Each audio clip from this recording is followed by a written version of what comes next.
Okay, fresh PB time. 150 kilos, 330 pounds. Well, certainly a fresh PB since I've started training this way, the kind of Dorian Yates / Mike Mentzer style training. This was on an incline as well. And the thought behind it was basically do close to a 1 rep max or even a 2-3 rep max to recruit as many muscle fibers as possible, which is a similar thing that I used to do back in the day when I had a big bench. Previous PBs have been 210 kilos for a double. So it seemed to work pretty well. So I thought I'd implement it now into my new training. Been starting with incline for a little while now and seems to have worked. So 2 reps, really good form, no spot at all. Like the guy, well, on the 2nd rep, he had his hands on the bar, but there was no lifting or anything. So yeah, made for a good chest session. Key things you have to remember though with this, and as you'll see in the video, the slow negative. There is no point of doing, well, not no point, but you skip half the rep and half the execution, half the gains if you're just dropping the bar towards your chest.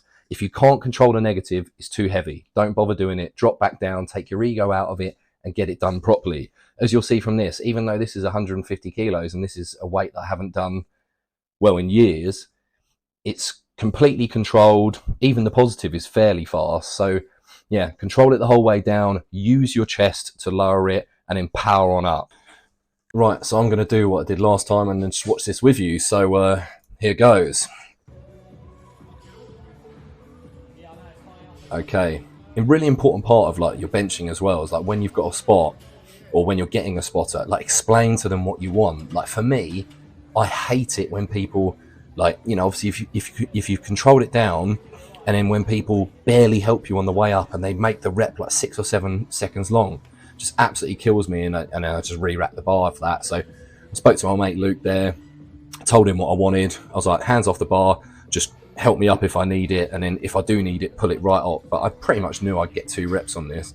I just didn't know they'd be this easy. So as you can see, nice control all the way down, driving up all the way through. So, you know, Dorian Yates used a really good analogy for this. It's like, imagine there is a spring on your chest, and as the bar comes down, you're compressing that spring as far as it can, and then as you're coming up, it's just exploding on the way up. And that is how you should bench press. Slow, controlled, fight against it. Think of your chest as you're using your chest to lower it down. It's not dropping on you or anything like that. Use your chest, control, compress, drive the way through, and hopefully it'll look something like that. Rack it up, I got a bit of the